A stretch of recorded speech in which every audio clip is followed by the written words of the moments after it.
You're listening to A Radio.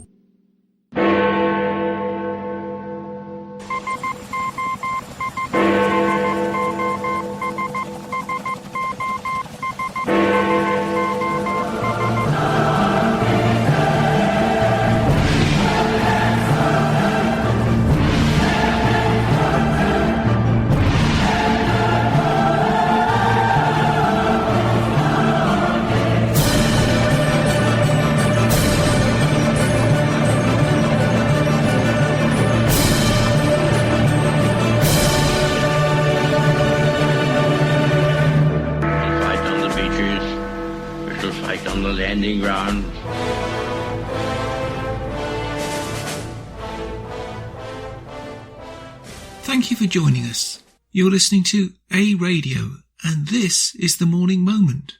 Follow us on Spreaker.com and click on the like button. You can find us on most social media platforms such as iTunes, Spotify and iHeartRadio. Go to our website, aradio.wordpress.com, for details, where you'll find more content and details on our podcasts and more. Now this piece covers two pieces, in fact, from a Canadian news network that Canadians will be very familiar with. They go by the name of CTV, but in reality they are part of the organised Liberal cabal. I want you to listen to the first bit of an interview that CTV News Channel had with a pollster who produced a survey for them. The company is known as Nanos. In this comment, you will hear some things that should shock you, but of course, if you're Canadian, probably will not. They are part of the Trudeau media network, looking to regurgitate the US mainstream media diatribe. How do I know? Well, listen to the comments and the tone of not just the interviewer, if you can understand the person, of course. I can't. But the comments made by the pollster himself. Listen to this piece and I will be back. Don't open the U.S. border. That seems to be how Canadians feel about reopening our shared southern border, according to a new poll from Nanos Research.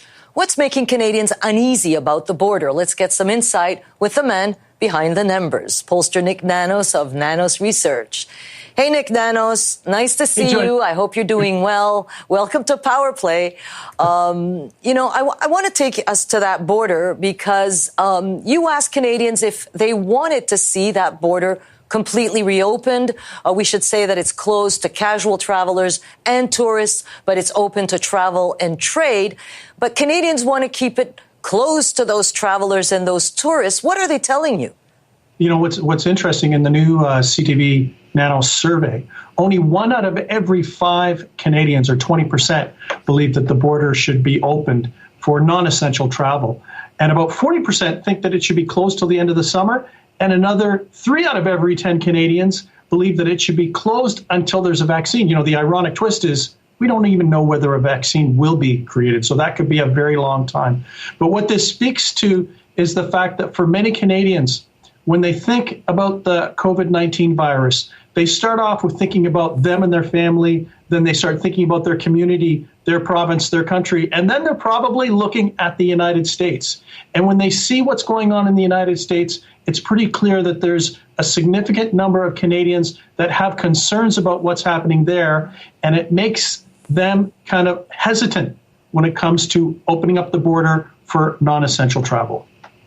So there you have it. Here's the most important part of the equation they omit. All of this data that was gathered, sifted and processed was based on a national sample of 1,009 participants. 1,009 for a country of between 36 and 46 million, depending on which figures you believe. Even those numbers are up for debate. But to arrive at such concrete results should impress anyone. And then there's this story, which the same organisation published quite recently. I think it dovetails quite well with the piece that I just did. It's entitled Couple's Death Minutes Apart, a reminder the pandemic isn't over, says Toronto doctor. Buried deep in this piece, and it's a short part I'm going to read to you that I pulled out. Why? Well, because I think it highlights the hypocrisy of the pollster, the participants, and that news channel. It goes like this, quote, "The province did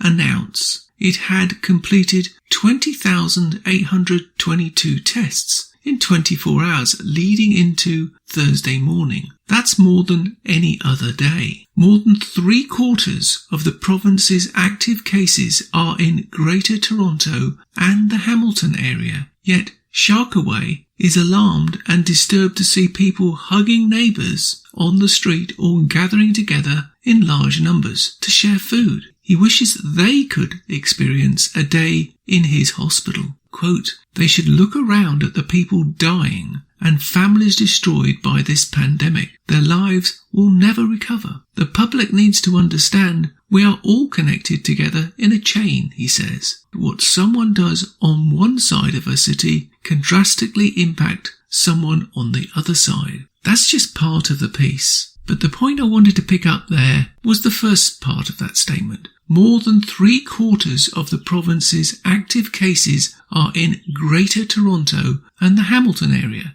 And if you don't know the area, Hamilton is slightly south of Toronto. It's 20 minutes or less away. My point and my comment is this for them. Criticism of the US when this information is deliberately buried every day, i.e. that most of the cases in Ontario are in one place. They will not regurgitate that information to the general public, so they give the impression that Ontario is completely infested with the virus when it's not the case, and they know it. When the majority of Canadians, for no good reason, are locked down, when a province actively attempts to distort the truth about the outbreak of COVID-19 in Ontario and Canada in general, is quite frankly a national disgrace. When we have a weak and ineffectual Prime Minister living in permanent lockdown, giving away our money that we haven't even earned yet, let alone borrowed,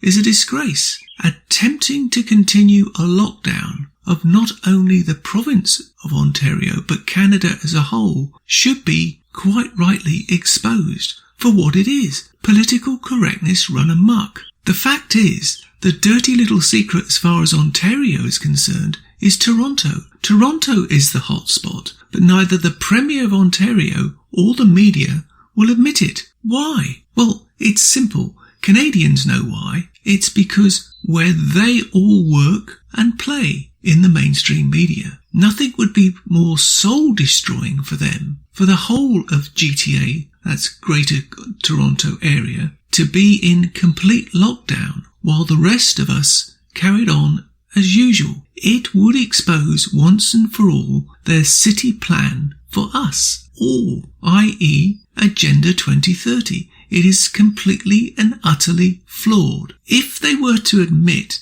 their model doesn't work, the whole business model would collapse, i.e. putting us all into high-rises and forcing us out of the countryside. And that's really my comment. Other than to say, better for you all to be locked down than tell the truth to millions living in the GTA. Can you imagine what would happen? What they might do if they found out the truth, rather than constantly disparaging the USA? You can find more at aradio.wordpress.com, where you can find links to us on Twitter, Facebook, Instagram, iTunes, iHeartRadio, Gab, Spotify, and email.